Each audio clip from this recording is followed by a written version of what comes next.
चलिए देखिए, आज का जो टॉपिक है यह है आपका संधि। क्या है?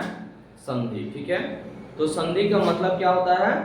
जोड़। संधि का मतलब क्या होता है? जोड़। संधि का मतलब जोड़, और विच्छेद का मतलब तोड़ना, यानी कि उसको अलग करना। ठीक है, तो सबसे पहले परिभाषा हम देखेंगे कि संधि किसे कहते हैं। तो दो वर्णों के मेल से होने वाले विकार को, या दो वर्णों के मेल से उत्पन्न होने वाले विकार को हम क्या कहते हैं? संधि कहते हैं। ठीक है ना, संधि का मतलब होता है जोड़। इसमें एक और है आपका दो शब्द या पद। तो दो शब्द या पद जब एक दूसरे के पास होते हैं, कहाँ होते हैं? जब एक दूसरे के पास होते हैं तो उनके उच्चारण की सुविधा के लिए पहले शब्द के अंतिम, क्या हुआ? उच्चारण की सुविधा के लिए पहले शब्द के अंतिम और दूसरे शब्द के प्रारंभिक। प्रारंभिक माने होता है शुरू। ठीक है ना, प्रारंभिक माने क्या होता है? शुरू।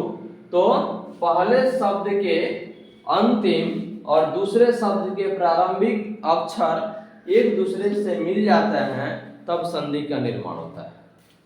अगर कोई प्रश्न पूछे कि बताइए संधि कैसे बनता है, तो आप सीधे बताइएगा कि जब दो शब्द या पद एक दूसरे के करीब हो, करीब माने पास हो, कहाँ हो? जब एक दूसरे के पास हो तो उनके उच्चारण की सुविधा के लिए, यानी कि जब दो शब्द एक दूसरे के पास हो तो उनकी उच्चारण की सुविधा के लिए हम क्या करेंगे? पहले शब्द के अंतिम और दूसरे शब्द के प्रारंभिक अक्षर को एक दूसरे से मेल खाएगा, यानी कि एक दूसरे से मिलेंगे, और जब एक दूसरे से मिल जाएंगे तब संधि का निर्माण हो जाएगा। आ गया समझ में? समझ में आ गया?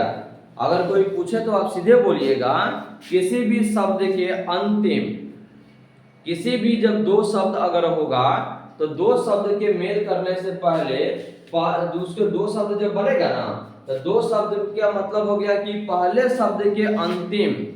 जैसे यहाँ पहला शब्द हो गया भोजन जोड़ आलय, दोनों मिल करके एक भोजनालय बन गया। लेकिन इसमें भोजन जोड़ आलय, यह भोजन पहला शब्द हो गया और आलय क्या हो गया? दूसरा शब्द हो गया। है भोजन पहला शब्द हो गया, भोजनालय में भोजन जोड़ आलय हो गया, तो भोजन क्या हो गया? पहला शब्द हो गया, और आलय क्या हो गया आपका? दूसरा शब्द हो गया। आलय क्या हुआ? दूसरा शब्द हो गया। तो यह पहले शब्द का अंतिम और दूसरे शब्द का पहला, तो है हो गया दूसरे शब्द का पहला और है पहले शब्द का अंतिम, हो गया ना। तो दोनों मिल करके अ न है, तो न में अ की मात्रा है। अगर न हलंत होता तो वह स्वर नहीं होता, लेकिन यहाँ न है तो न में क्या है? अ है। तो अ जोड़ अ बराबर क्या होता है? आ। तो पहले शब्द के अंतिम और दूसरे शब्द के पहला दोनों मिल करके एक नया विकार उत्पन्न करता है, उसी को हम क्या कहते हैं? संधि कहते हैं। ठीक है, क्या उससे किसका निर्माण होता है? संधि का निर्माण होता है। ठीक है, अब प्रश्न अगर पूछे कि बताइए विच्छेद, ठीक है ना, पहले इसको देखिए, उसके बाद संधि विच्छेद करने के लिए हम समझाएंगे। ठीक है, तो सबसे पहले इतना देख लिए, उसके बाद एक और एग्जांपल आपको हम बता रहे हैं। महाजोड़ आशय, महाशय, महाजोड़ आशय क्या हुआ? महाशय हो गया। इसमें भी दो गो शब्द है, महा अजोड़ आशय। क्या है? महा जोड़ आशय। तो महा का मतलब हो गया उसमें आ है, महा में आ है ना यहाँ पे। जैसे यहाँ पे महा है तो हा में आ है, और यहाँ पे आ तो है ये है, तो आ और आ मिल करके आ होता है।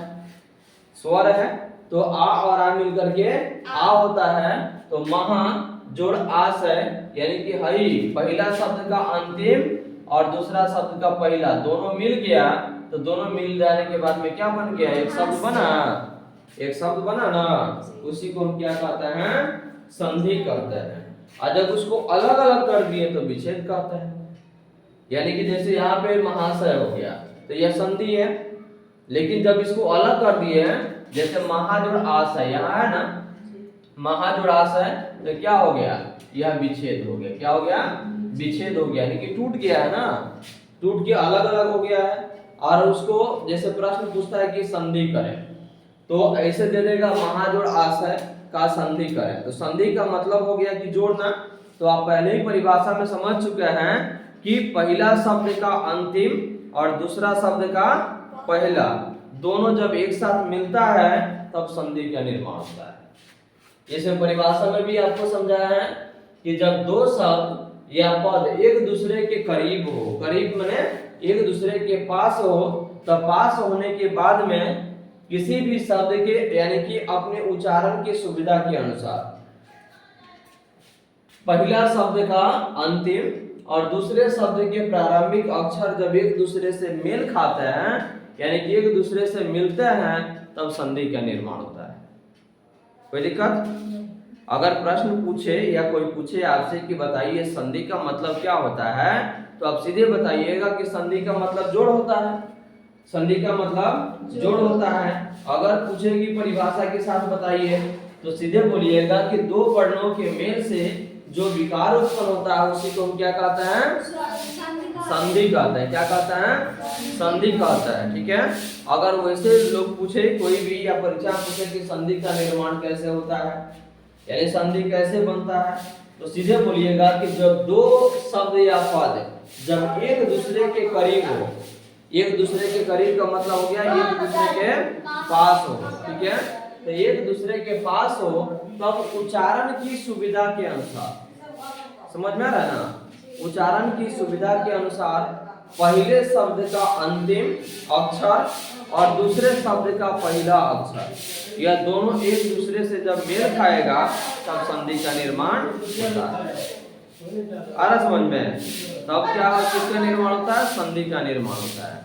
अगला प्रश्न पूछेगा, इसमें तो समझाने की जरूरत नहीं है। जैसे भोजनालय हो गया तो भोजन जोड़ आलय, इसमें न है पहला का अंतिम और यह आ है दूसरा का पहला। आ गया समझ में ना? तो पहला का अंतिम और दूसरा का पहला यह दोनों मिल गया तो क्या बन गया? एक संधि बन गया। आ गया समझ में? तो भोजन जोड़ आलय यानी कि न जोड़ आ यानी कि नौ में अ है और आ मिलकर क्या बनता है? आ बनता है। ठीक है। तब भोजन जोड़ आलय मिलकर के क्या बन गया? भोजनालय। समझ में आ गया? और प्रश्न है कि संधि के कितने भेद हैं? ठीक है ना? वर्ण के आधार पर संधि के कितने भेद हैं?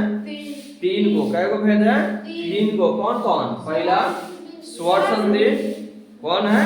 स्वर संधि। दूसरा क्या है? व्यंजन संधि। और तीसरा क्या है? विसर्ग संधि। ठीक है। अब हम देखेंगे कि स्वर संधि किसे कहते हैं। क्या देखेंगे? स्वर संधि किसे कहते हैं। तो स्वर संधि का मतलब होता है जिसमें स्वर के साथ स्वर का मेल, यानी कि इसमें दूसरे वर्ण की सहायता नहीं ली जाती है, सिर्फ ओनली कौन होनी चाहिए? स्वर संधि होनी चाहिए, यानी स्वर के उच्चारण में ही होनी चाहिए। इसमें व्यंजन नहीं होनी चाहिए, विसर्ग नहीं होनी चाहिए। ठीक है ना?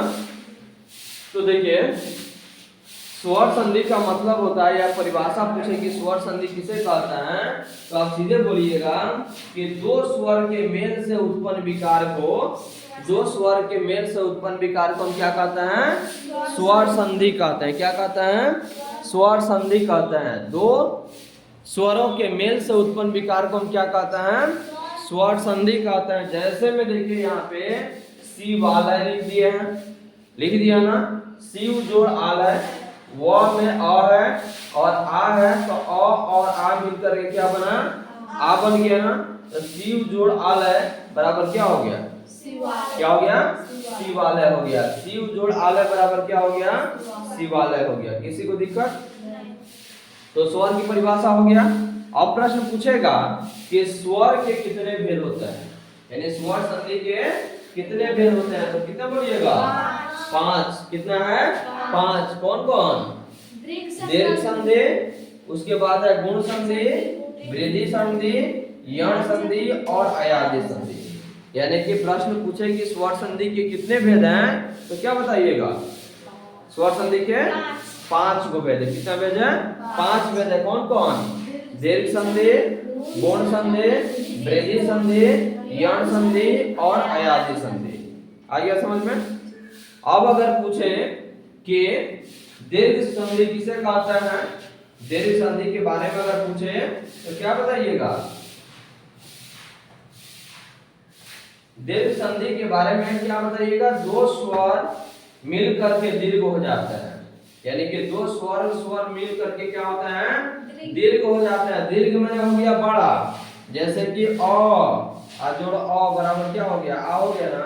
तो है छोटा छोटा मिल करके बड़ा हो गया, बड़ा हो गया ना।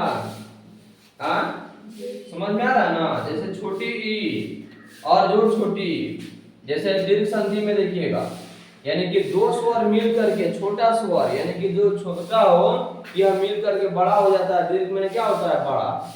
दीर्घ में क्या होता है? बड़ा होता है। इसी को हम क्या कहते हैं? दीर्घ संधि कहते हैं। जैसे अ छोटा हो गया, अ छोटा हो गया और दोनों मिल करके क्या हो गया? आ हो गया। छोटी ई और जोड़ छोटी ई बराबर क्या हो गया? बड़ी हो गया ना। यानी जैसे पढ़ते हैं आ पढ़ते हैं, यानी कि हर सही दीर्घ ई पढ़ते हैं तो हर सही छोटा हो गया और दीर्घ ई क्या हो गया? बड़ा हो गया। दीर्घ ई यानी कि दीर्घ ई का मतलब हो गया कि उसमें दुगुना समय लगे, यानी कि हई आपका एगो है, छोटा है, हई छोटा है और दोनों के मिलने से बड़ा दीर्घ में ई बन गया, बना ना। तो दीर्घ ई क्या हो गया? आपका दीर्घ संधि हो गया। कोई दिक्कत? इसके बाद है आपका वृद्धि संधि। दीर्घ के बाद में है गुण संधि। क्या है? गुण संधि। तो इसमें और या आ के बाद ई या बड़ी ई, उ या बड़ी उ और री आए तो दोनों मिलकर क्रमशः ए और ओ और हो जाता है। जैसे अ जोड़ ई, देखिए इसमें गुण संधि में अ जोड़ ई बराबर क्या हो गया? ए हो गया। क्या हो गया? ए हो गया। और गुण संधि की परिभाषा होता है कि यदि अ या आ के बाद छोटी ई या बड़ी ई या छोटी उ या बड़ी उ और री आए तो दोनों मिलकर क्रमशः ए ओ और हो जाते हैं। जैसे कि यहाँ पे हम क्या लिखे हैं? अ जोड़ ई बराबर क्या हो गया? ए हो गया। तो इसमें दोनों तो अलग अलग है ना, दोनों मिलकर ये क्या बन गया? ए बन गया। यह क्या हो गया? आपका गुण संधि हो गया। क्या हो गया? गुण संधि। उसके बाद है आपका वृद्धि संधि। यदि अ या आ के बाद ए या ऐ आए तो दोनों के स्थान में ऐ तथा ओ या औ आए तो दोनों के स्थानों में औ हो जाता है। जैसे एक जोड़ एक, यहाँ देखिएगा वृद्धि संधि में एग्जाम्पल में एक जोड़ एक बराबर क्या हो गया? एकाएक हो गया। क्या हो गया? एकाएक हो गया। तो है डबल एकले हो गया। ऐ आए आए।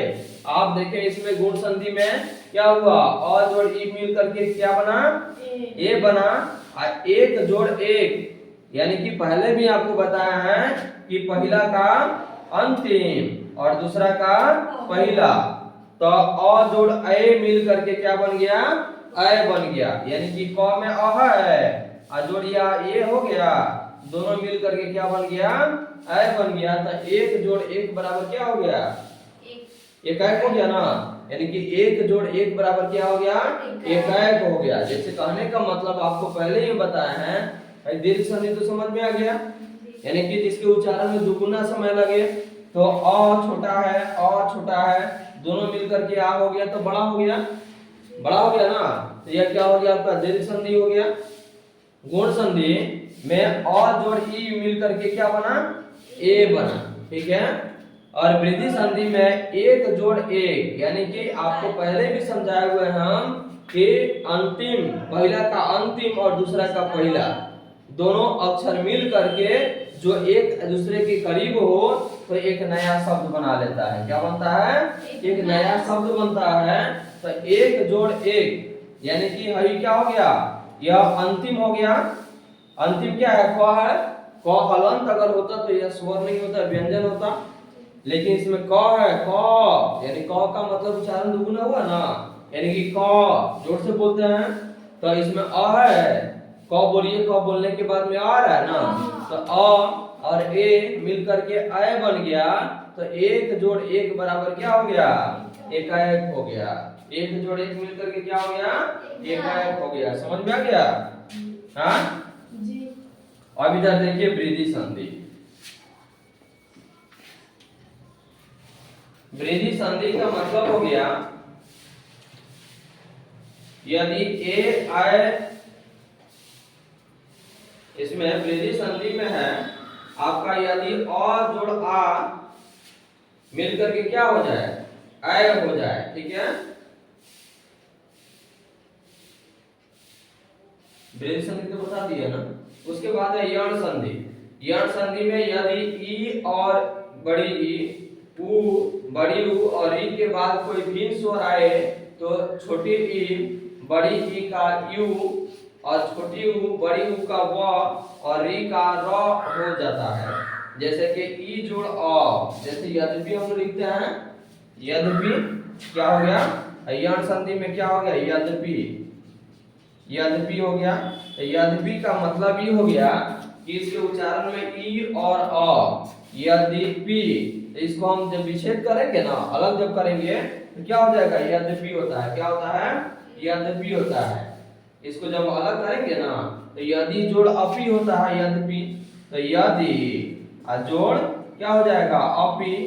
तो इसमें क्या हो गया है, दी और अ, दी और अ, यानी कहने का मतलब ये हो गया कि इसमें छोटी हो गया, हर्षी है, तो छोटी जोड़ अ बराबर मिलकर के क्या बनता है, हाँ, छोटी ई और अ मिलकर के यू बन जाता है। तो यदि जोड़ अपि बराबर क्या हो गया, क्या हो गया, यदि जोड़ अपि बराबर यद्यपि। तो आपको पहले ही बताया है कि किसी भी शब्द के जो आसपास में हो उसका पहला का अंतिम और दूसरा का पहला दोनों जब मिल करके एक नया शब्द का निर्माण करता है उसी को हम क्या कहते हैं, संधि कहते हैं। तो इसमें यदि हर्षी है तो हर्षी और अ मिल करके बना है क्या, यदि जोड़ अपि, यानी क्या बन गया आपका, यद्यपि बन गया। क्या बन गया, यद्यपि बन गया, ठीक है।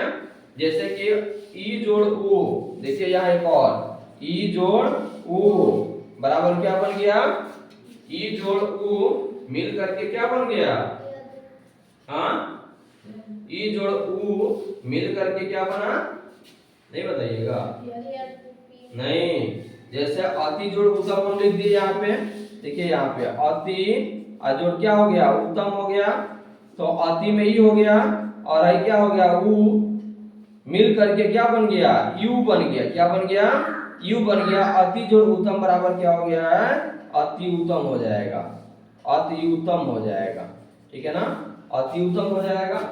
क्या हुआ, अति जोड़ उत्तम बराबर क्या हो गया, अति उत्तम हो गया। तो इसमें छोटी और उ मिल करके क्या बन गया, यू बन गया। तो अति छोटी और उ दोनों मिल करके यू बन गया, तो अति जोड़ उत्तम बराबर क्या हो गया, अति उत्तम हो गया। समझ में आ रहा है, हाँ। उसके बाद है आपका यण संधि, अंतिम है यण संधि।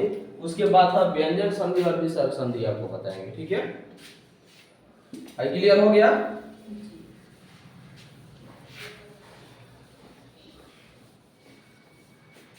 अयादी संधि में यदि ए आय ओ औ के बाद कोई भिन्न स्वर आए, भिन्न माने कि सबसे अलग हट करके आए, तो उससे क्या होता है, ए का अय हो जाता है और ए का आय हो जाता है और ओ का औ और औ का आव हो जाता है। जैसे ने जोड़ अन, जैसे इसमें हम लिखते हैं ने जोड़ अन, ए अ मिल करके क्या बन गया, नयन हो गया, नयन हो गया। इसमें जो कि परिभाषा में भी आपको हम बताए हैं कि ए और आय मिलकर, ए आय ओ औ के बाद कोई भिन्न स्वर आए, भिन्न माने कि अलग, भिन्न माने अलग, क्योंकि इसमें हई अ है तो यह भिन्न स्वर हो गया। यह तो आपका आय, ए आय ओ और औ तो नहीं है, ठीक है, यह भिन्न हो गया। तो इसके बाद कोई भिन्न स्वर आए तो यह क्या बन जाता है, आय बन जाता है। क्या बनता है, आय बन जाता है। और आय का जब हो तो आय बन जाता है और औ का हो तो औ बन जाता है। तो ने जोड़ अयन बराबर क्या हो गया, यह नयन हो गया। तो यह क्या हो गया, आपका अयादी संधि हो गया। कोई दिक्कत। अब अगला टॉपिक है आपका व्यंजन संधि। क्या है, व्यंजन संधि। तो व्यंजन का मतलब हो गया जिसमें स्वर के मेल से, व्यंजन संधि का मतलब क्या हो गया, जिसमें स्वर के मेल से जो विकार उत्पन्न होता है उसी को हम क्या कहते हैं, व्यंजन संधि कहते हैं। क्या कहते हैं? व्यंजन संधि कहते हैं। व्यंजन जिसमें स्वर और व्यंजन दोनों शामिल हो, हई और ये दोनों मिल करके एक नया शब्द का निर्माण कर रहे, उसी को हम क्या कहते हैं? व्यंजन संधि कहते हैं। कोई दिक्कत? जैसे कि जगत हलंत है, अगर इसमें जगत में जगत अगर ऐसे हम लिखते जोड़ आनंद अगर लिखते तो यह हमारा ये नहीं होता, क्योंकि इसमें क्या है? अ है और जोड़ आ है, मिल करके आ बनता है ना। तो इसमें तो में अ है तो यह आपका व्यंजन संधि नहीं होता, नहीं होता। लेकिन जब यहाँ पे जगत तो में हलंत है और आ है तो यह क्या हो गया? आपका व्यंजन है और स्वर है, दोनों के मिल से एक नया शब्द बन गया। इसी को हम क्या कहते हैं? व्यंजन संधि कहते हैं। क्या कहते हैं? व्यंजन संधि कहते हैं। प्रश्न अगर कोई पूछे कि बताइए व्यंजन संधि किसे कहते हैं, तो सीधे बोलिएगा कि जिन शब्दों के उच्चारण में स्वर अथवा व्यंजन दोनों का मेल होता है या स्वर के साथ मेल करके जो नया विकार उत्पन्न होता है उसी को हम क्या कहते हैं? व्यंजन कहते हैं। ठीक है, कोई दिक्कत? तो में हलंत जो आ बराबर क्या हो गया? आ ओ मिल करके है क्या बन गया? जगदानंद बन गया। क्या बन गया? जगदानंद बन गया। कोई दिक्कत? अगला है आपका विसर्ग संधि। यह विसर्ग तो रहता ही है, लेकिन स्वर अथवा व्यंजन के मेल से जो विकार उत्पन्न होता है उसी को हम क्या कहते हैं?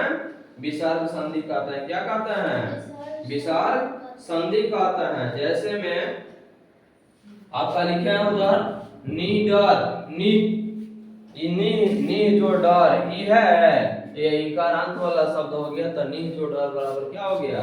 नीडर हो गया। क्या हो गया? नीडर हो गया। उसी प्रकार से आपका प्रातः जोड़ काल, अगर हम प्रातः जो निर्भर लिखे हैं नी जोड़ भय, ठीक है, उसके बाद प्रातः अजोड़ काल। प्रातः यानी कि आप जानते हैं कि इसका अंतिम और इसका पहला, तो क्या हो जाएगा? प्रातः काल हो जाएगा। हो जाएगा हाँ? क्या हो गया? सही विसर्ग तो रहता ही है, लेकिन स्वर अथवा व्यंजन के मेल से जो विकार उत्पन्न होता है उसी को हम क्या कहते हैं? विसर्ग संधि कहते हैं। कोई दिक्कत? समझ में आ गया पूरा? किसी को ऐसे दिक्कत नहीं है ना?